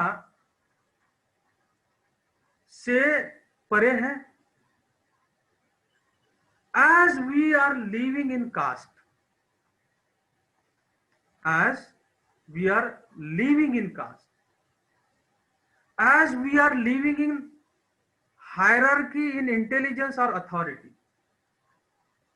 आप अगर इस समाज का स्टडी करते हो, समाज की व्यवस्था की स्टडी करते हो, तो एजुकेशन और पॉलिटिक्स और समाज के अंदर इट इज और social setup is characterized by hierarchy in intelligence और hierarchy in authority। हम लोग जो है अथॉरिटी और इंटेलिजेंस के हायरार्की में बटे पड़े हुए हैं। We are not free from dominance of others. ये डोमिनेंस जो है अलग अलग माध्यम से इस देश के अंदर जो है निर्माण किया गया है। जैसे कि गुरु शिष्य परंपरा की बात करते हैं, इस देश के अंदर जानबूझ के गुरु शिष्य परंपरा को निर्माण किया गया है। शिष्य जो है नीचे पायदान पे खड़ा किया जाता है और गुरु जो है ऊपर के पायदान पे खड़ा किया जाता है। Intellectually all human being are on the same platform. तो ये हायरार्की जो है बौद्धिक बंधन मुक्तता को नहीं समझे, इसके लिए निर्माण की गई है साथियों। इंटेलेक्चुअल बौद्धिक बंधन मुक्तता की कंसेप्ट को अगर जानना है तो we as a intellectual must have to work for creating awareness about universal desire for an existence free from domination. प्रभुत्व से मुक्त अस्तित्व की सार्वजनिक इच्छाओं को निर्माण करना बहुत जरूरी है साथियों। दूसरी चीज बौद्धिक बंधन मुक्ति के लिए जरूरी है वह है emancipation of mind from stupidity. मूर्खता से मन की मुक्ति। हम लोग जो है मूर्खता से अभी भी मुक्ति, मन की मुक्ति को नहीं पाए। क्या हम राशनल हैं? Who is stupid? Stupid is a person who can't analyze, who can't think, who cannot think and analyze. क्या हम जड़ों में जाने की कोशिश करते हैं? तो इस देश का यूथ को इस तरह से कल्टीवेट किया गया है कि वो जड़ों में, प्रॉब्लम्स की जड़ों में नहीं जाना चाहिए। हम लोगों को क्या सिखाया गया है कि प्रॉब्लम को सॉल्व करना सिखाया गया है। प्रॉब्लम को सॉल्व करने के बजाय बाबा साहब ये कहते हैं कि प्रॉब्लम्स के जड़ों में जाइएगा। प्रॉब्लम्स की जड़ों में अगर आप जाते हैं, ये आप कब जाओगे? When you emancipate your mind from stupidity. आप मूर्खता से मन को मूर्खता से आप जब मुक्त कर पाने में सक्षम होते हैं, तब आप जो है बंधन मुक्त होते हैं, तब आप लोग इंटेलेक्चुअल इमेंसिपेशन की अवस्था को प्राप्त करते हैं। तीसरी चीज बौद्धिक बंधन मुक्ति के लिए जरूरी है वो है liberation from ignorance and selfish desire. अज्ञानता और स्वार्थ इच्छा से मुक्ति। और चौथी चीज है इमेंसिपेशन फ्रॉम इरेशनैलिटी, अपरिपक्वता से मुक्ति। ये चार चीजों से अगर हमें मुक्ति मिलती है तो हम लोग जो है इमेंसिपेटिव वैल्यूज, मतलब बंधन मुक्ति के मूल्यों को निर्माण कर पाएंगे। बुद्धिमत्ता युक्त समाज क्यों नहीं बना है? क्योंकि बंधन मुक्ति के वैल्यूज को निर्माण करने में हम फेल हुए, कम गिरे। ये बंधन मुक्ति के वैल्यूज को, मूल्यों को निर्माण कब हो गए? जब हमें फ्रीडम ऑफ चॉइस मिलेगा, जब हमें इक्वालिटी ऑफ अपॉर्चुनिटी मिलेगा। मतलब पसंद की स्वतंत्रता और अवसरों में समानता जब मिलेगी, या अवसरों में समानता और पसंद की आजादी हमें कब मिलेगी? जब हम लोग जो है बौद्धिक बंधन मुक्ति के कंसेप्ट को समझेंगे और समाज के अंदर उसको परकोलेट करेंगे। साथियों, once you got free from dominations, once you got free from stupidity, once you free from selfish desire, once you free from irrationality, it lead to emancipative value. Emancipative value lead to freedom of choice. पसंद की स्वतंत्रता प्रदान करती है, अवसरों की समानता प्रदान करती है। और ये दो वैल्यूज हमें अगर प्राप्त होती है तो साथियों इट प्रोड्यूस और it develop the independent thoughts. मतलब अभी आप पहले स्लाइड में आइएगा कि ऑनेस्ट कब बनेगा, इंडिपेंडेंट कब बनेगा, डिसइंटरेस्टेड कब बनेगा। वह इंसान डिसइंटरेस्टेड, ऑनेस्ट और इंडिपेंडेंट तभी बनेगा जब वो बौद्धिक बंधन मुक्ति के कंसेप्ट को समझेगा। वो कंसेप्ट को समझने के बाद उसके अंदर बंधन मुक्ति की मूल्य की निर्मित होगी। ये बंधन मुक्ति की मूल्य जो है ये पसंद की स्वतंत्रता, पसंद की आजादी और अवसरों की समानता प्रदान करती है। और ये मूल्य निर्माण करने के बाद साथियों that there develop the independent thoughts, there develop the independent thoughts, there develop spontaneous power to learn by self। मतलब स्वतंत्र विचार का विकास करने की प्रक्रिया स्टार्ट होगी, स्वयं द्वारा सीखने की सहज प्रवृत्ति निर्माण होगी और बौद्धिक जांच को बढ़ावा देने की प्रक्रिया स्टार्ट होगी। ये तीन चीजें जो है, ये तीन चीजें सीधे सीधे तरीके से बौद्धिक बंधन मुक्ति के कंसेप्ट के साथ जुड़ी है। तो बुद्धिमत्ता युक्त समाज निर्माण करना है साथियों, तो बौद्धिक बंधन मुक्ति के टूल्स को इस समाज के अंदर सबसे पहले अलॉन्ग विथ बौद्धिक आजादी, अलॉन्ग विथ बौद्धिक प्रयास के साथ आपको लेके जाना पड़ेगा, so that we will be able to control। मतलब रूलिंग क्लास बनने के लिए, इलाइट क्लास बनने के लिए, गरीबी और भूखमरी से आजादी पाने के लिए तीन चीजों का कंट्रोलिंग करना आवश्यक है, जो इन लोगों के पास नहीं है। जो पहले स्लाइड में मैंने बताया कि इंटेलेक्चुअल रिसोर्सेज को हम ये बहुजन समाज कंट्रोल कर पाने में नाकामयाब हुआ है, कोऑपरेटिव रिसोर्सेज को पाने में नाकामयाब हुआ है, और मटेरियल रिसोर्स जिसमें equipment, tools, income, so and so fourth, बहुत सारी चीजें आती है मटेरियल रिसोर्स में, इंक्लूडिंग जॉब। ये पाने में कामयाब नहीं होने की वजह से आज भी हम गुलाम हैं, और इस गुलामी को निजात पाने का मार्ग का एक सबसे बड़ा ये टूल्स इंटेलेक्चुअल इमेंसिपेशन है।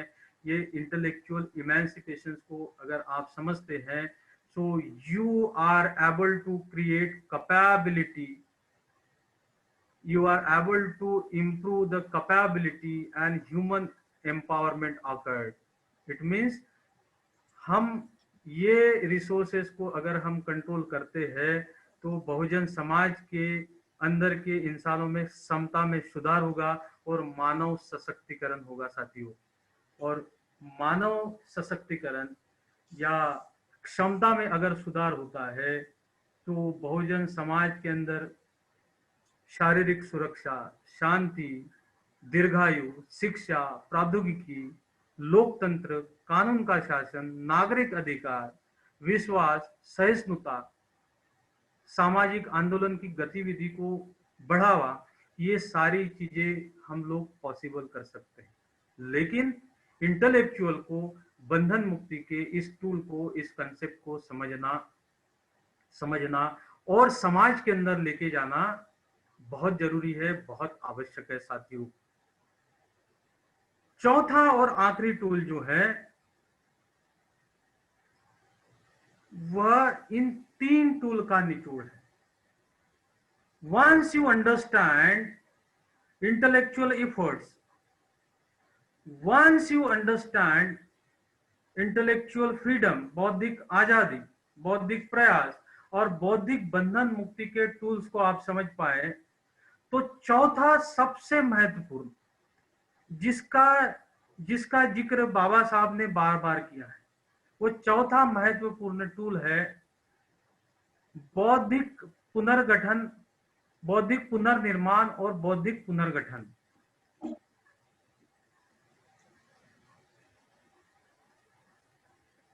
बौद्धिक पुनर्निर्माण और बौद्धिक पुनर्गठन। वॉल्यूम 17 में बाबा साहब कहते हैं,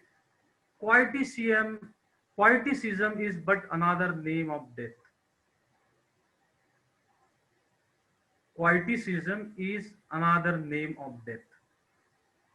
मतलब इवन आइंस्टाइन ने भी ये बात की कि इविल प्रवृत्ति से ज्यादा खतरनाक जो है वो प्रॉब्लम्स को जो इंसान देखता है लेकिन उसके ऊपर एक्ट नहीं होता है, वो मरा हुआ है। बाबा साहब क्या कहते हैं कि बाबा साहब कहते हैं slave is a person he who not dare to who not dare to reason is a slave. He who not dare to reason is a slave. मतलब जो विवेक करने का साहस नहीं करता वह व्यक्ति गुलाम है। और एक डेफिनेशन बाबा साहब ने की है कि a person is a slave when he execute the purpose of others. When he execute the purpose of others, जो व्यक्ति दूसरों के उद्देश्य को कार्यान्वित करता है वह गुलाम होता है।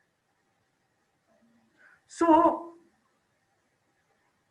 अगर गुलामी से निजात पाना है, अगर विवेक का निर्माण करना है, क्रिएटिविटी का निर्माण करना है साथियों, तो हमें जो है बौद्धिक पुनर्निर्माण और पुनर्गठन की प्रक्रिया को समझना, बौद्धिक पुनर्निर्माण और पुनर्गठन की प्रक्रिया को समझना अति आवश्यक है।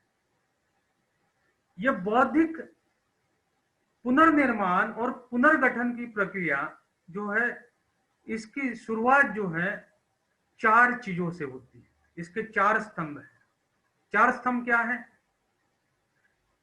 Reconstructions of pre existing order, reconstructions of pre existing order, पूर्व मौजूदा आदेश का पुनर्निर्माण करना। अभी देखिएगा कि एनिहिलेशन ऑफ कास्ट या बाबा साहब का बहुत सारा लिटरेचर जो है, हम जो है इसको कैसे लेते हैं कि बाबा साहब ने जाति को नष्ट करने की बात की। बाबा साहब ने जाति को नष्ट करने की बात की, लेकिन साथियों ये समझिएगा कि बाबा साहब ने कहा है कि annihilation of caste is close to impossible. मतलब इस देश के अंदर annihilation of caste is close to impossible. उन्होंने एक छोटा सा एक रे ऑफ होप दी है कि पॉसिबल है, लेकिन it's very upheaval task, very upheaval task. तो हम लोगों ने एनिहिलेशन ऑफ कास्ट को पढ़ते वक्त इंटरकास्ट मैरिजेस या बहुत ज्यादा लेवल की बात करें तो एसोसिएट समाज को निर्माण करने की बात की है। ऐसा ही हम सोचते हैं।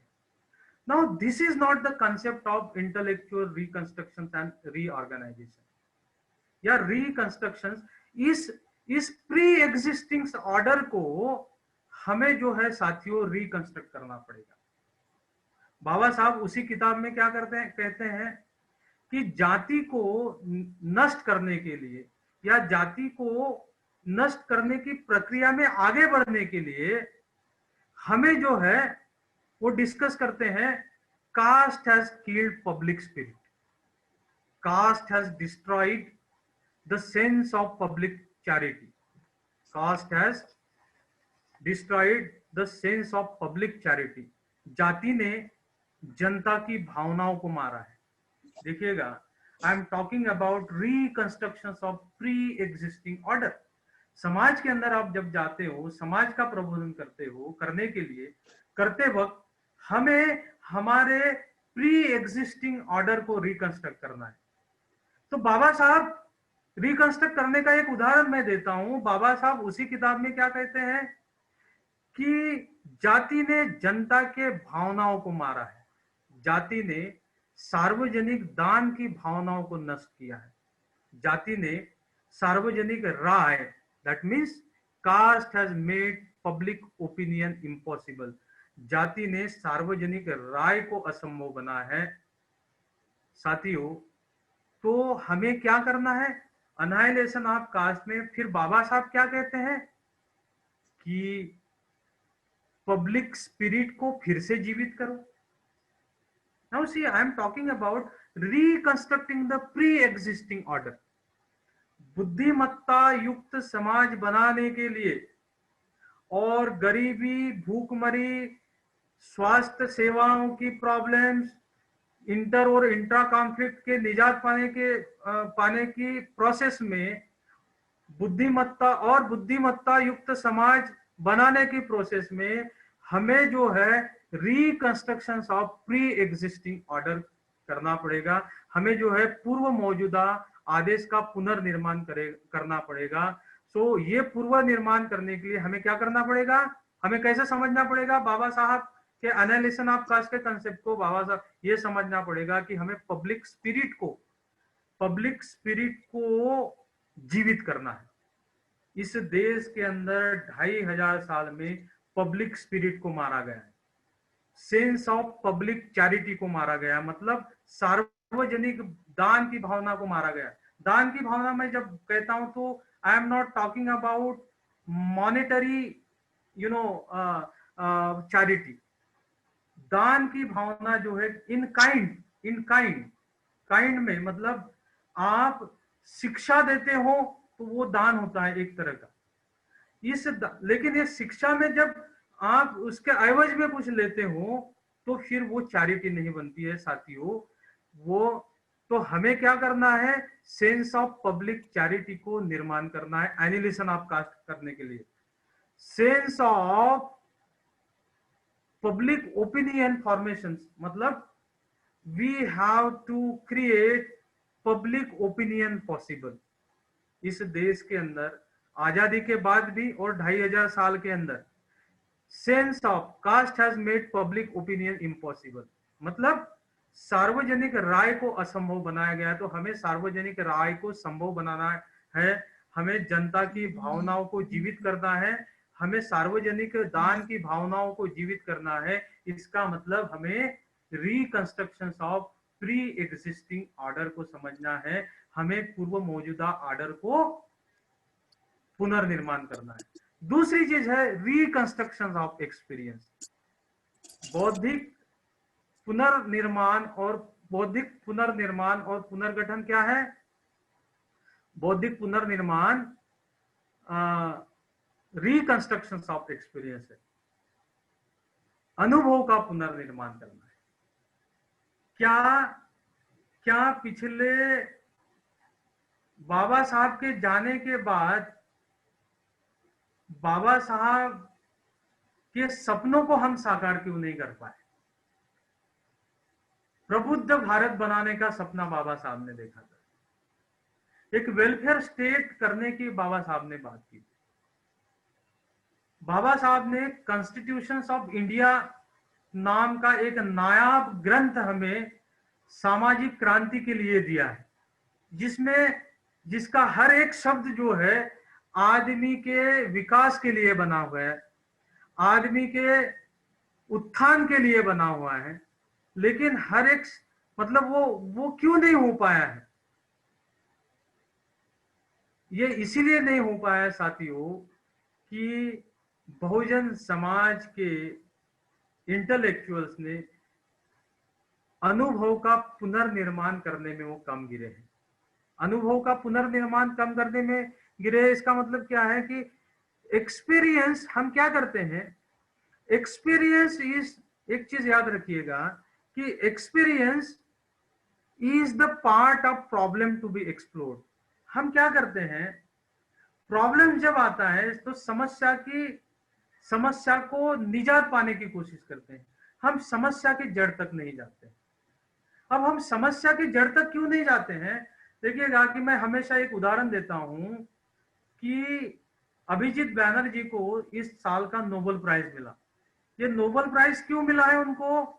उन्होंने क्या कहा है कि सब सहारन अफ्रीकन देशों की गरीबी को निजात पाना है, तो उस देश में उस देश में मच्छरदानी बांटना पड़ेगा, मच्छरदानी बांटना पड़ेगा।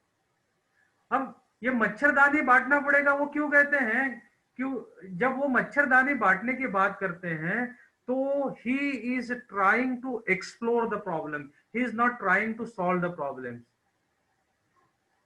ओके, सो अनुभव का पुनर्निर्माण कैसे होगा, तो वो बात कहते हैं कि मच्छरदानी बांटना चाहिए। मच्छरदानी क्यों बांटना चाहिए, तो उन्होंने ये पाया कि अफ्रीकन कंट्रीज में लोग जो है अपने इनकम का सबसे ज्यादा शेयर जो है हेल्थ फैसिलिटीज को इंप्रूव करने के ऊपर खर्चा करते हैं, और ये हेल्थ फैसिलिटीज या हेल्थ प्रॉब्लम सबसे ज्यादा वहां मच्छरों के माध्यम से आती है। अलग अलग किस्म के रोग जो है मच्छरों के माध्यम से आती है। तो अभिजीत बैनर्जी क्या कहते हैं कि मच्छरदानी बांटो। तो साथियों जो infected disease because of malaria, because of mosquitoes that has not been born, that has not been created in that nation, so वो कहते हैं कि you just explore the problems। हम लोग फेल हुए हैं रिकंस्ट्रक्शन ऑफ एक्सपीरियंस को, मतलब अनुभव का पुनर्निर्माण, इसलिए हम फ्रैक्शंस में और बढ़ते जा रहे और बढ़ते जा रहे। तो बुद्धिमत्ता युक्त समाज निर्माण करने के लिए साथियों रिकंस्ट्रक्शन ऑफ एक्सपीरियंस, अनुभव का पुनर्निर्माण करना पड़ेगा। उसके साथ साथ हमें मानसिक दृष्टिकोण का भी पुनर्निर्माण करना पड़ेगा। मानसिक दृष्टिकोण का पुनर्निर्माण करना है, इसका मतलब साथियों सामाजिक सामाजिक सामाजिक चेतना, सहयोग का मतलब रिकंस्ट्रक्शन ऑफ मेंटल एटीट्यूड। मानसिक दृष्टिकोण का अगर हमें पुनर्निर्माण करना है साथियों, तो हमें consciousness of kinds and consciousness of own being, we have to develop consciousness of kind and consciousness of own being for inculcating social efficiency। सहयोग का यदि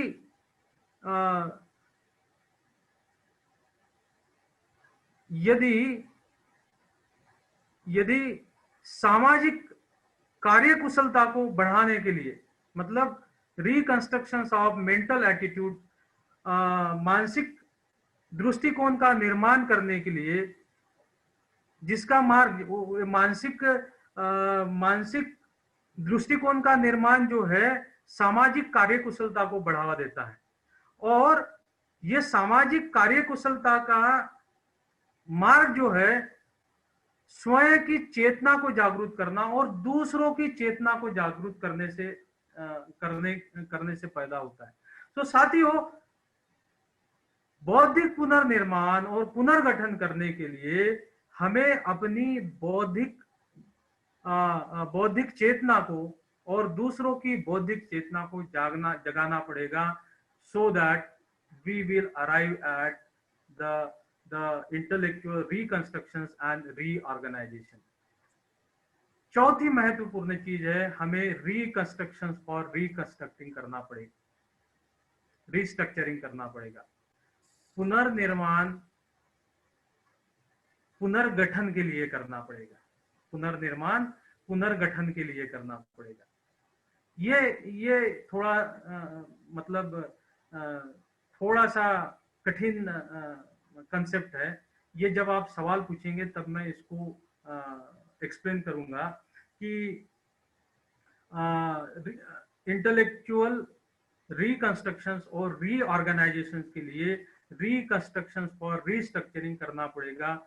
it means that we have to find out the alternative choices, alternative and choices, जो मैंने intellectual emancipation में की थी, कि equality of choices, equality of opportunity and choice, opportunity of choices, ये हमें कब प्राप्त होगी, जब हम पुनर्गठन करेंगे पुनर्निर्माण के माध्यम से। जब हम ये चार चीजें, reconstruction of pre existing society, पूर्व मौजूदा आजिद का पुनर्निर्माण अगर हम करते हैं, अनुभव का पुनर्निर्माण करते हैं, मानसिक दृष्टिकोण का अगर हम पुनर्निर्माण करते हैं और पुनर्निर्माण के लिए, पुनर्गठन के लिए पुनर्निर्माण करते हैं, तो साथियों there create reconstructions must be or there create progressive state can be established।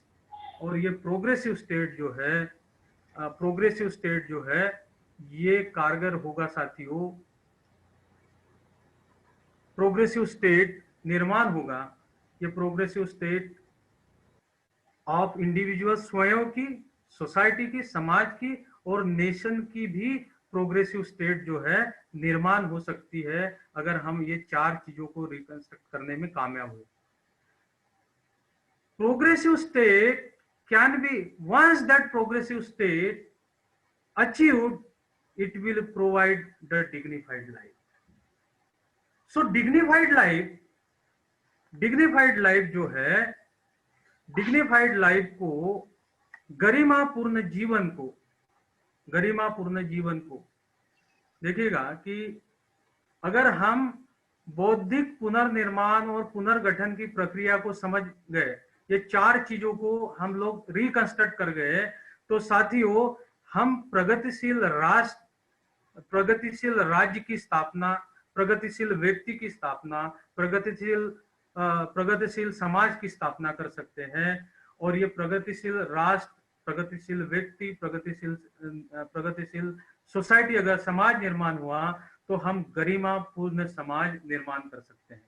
गरिमापूर्ण समाज क्या होता है? गरिमापूर्ण समाज वो होता है जो मानव अधिकारों की स्थापना करता है, जो स्वयं के, जो सेल्फ एनलाइटेंड होता है, जो चाह से मुक्त और भय से मुक्त होता है। देखो कि हम लोगों ने बुद्धिमत्ता युक्त समाज क्यों निर्माण नहीं हो पाया 2500 सालों से? क्योंकि हम डिग्निफाइड लाइफ के कंसेप्ट को जो बाबा साहब ने दिए उसको ही नहीं समझ पाए। ये डिग्निफाइड या गरिमापूर्ण समाज क्या है? गरिमापूर्ण समाज वो समाज होता है जो मानव अधिकारों की स्थापना करता है, जो सेल्फ एनलाइटेंड होता है, जो चाह और मुक्त से और भय से, चाह मुक्त और भय से मुक्त होता है, जो सामाजिक सम्मेलन की प्रक्रिया को बढ़ावा देता है, जो विनय और सहयोग की इच्छा की आवश्यकता को प्रतिपादित करता है, जो सम्मानजनक और सहायक रिश्ते बनाता है, न्याय, एकजुटता या जिम्मेदारी के साथ रहने की शिक्षा देता है। वह ऐसी ही लाइफ, गरिमापूर्ण लाइफ, डिग्निफाइड लाइफ होती है साथियों। ये डिग्निफाइड लाइफ का मार्ग जो जाता है बौद्धिक पुनर्निर्माण और पुनर्गठन के माध्यम से, जो reconstructions of pre existing order, reconstructions of experience, अनुभव का पुनर्निर्माण, मानसिक दृष्टिकोण का पुनर्निर्माण और पुनर्गठन के लिए पुनर्निर्माण के माध्यम से आता है, so that we will get emancipated from hunger, poverty and disease। Hunger, poverty से इमेंसिपेट होने के लिए साथियों हमें सोशल नॉर्मेलिटी और हार्मोनी को लाना पड़ेगा। सामाजिक सामंजस्य और सामाजिक सामान्यता और सामंजस्य को लाना पड़ेगा। हमें we have to renounce the inter and intra conflict। Intellectual reconstructions और रीऑर्गेनाइजेशन की प्रक्रिया में सम्राट अशोक के तीन बातें जो उन्होंने उनके शिलालेख में कही है वो बहुत जरूरी है, जो डिग्निफाइड क्लास को बनाती है, जो इमेंसिपेट करती है राष्ट्र को, समाज को और व्यक्ति को। वो तीन चीजें क्या है? सम्राट अशोक ने कहा था कि मैं युद्ध की नीति का त्याग करता हूं। Renouncing the inter and intra conflict war. तीन चीजें इंटेलेक्चुअल क्लास की जो बाबा साहब ने कही थी वो सम्राट अशोका ने भी कही थी। मैं युद्ध की नीति का त्याग करता हूं, मैं विषमता और वैमनस्यता की नीति का त्याग करता हूँ। इसका मतलब सोशल नॉर्मेलिटी को और हार्मोनी को मैं प्रस्तावित करना चाहता हूँ। मैं कल्याणकारी राज्य की स्थापना करना चाहता हूँ। सो बौद्धिक पुनर्निर्माण और बौद्धिक पुनर्गठन और पुनर्निर्माण के लिए सम्राट अशोकादि ग्रेट के ये 3 सूत्र जो है लाना पड़ेगा, सिखाना पड़ेगा। कांशीराम जी ने कहा था, समझाने वाले को समझना होगा और समझकर समझाना होगा।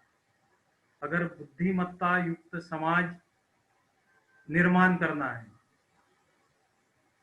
तो साथियों हमें समझाने वाले को, मतलब हमें समझाने वाले को समझना होगा। हमें सम्राट अशोकादि ग्रेट की ये 3 नीति को समझना पड़ेगा। मैं विषमता और वैमनस्यता की नीति का त्याग करता हूँ। मैं युद्ध की नीति का त्याग करता हूँ।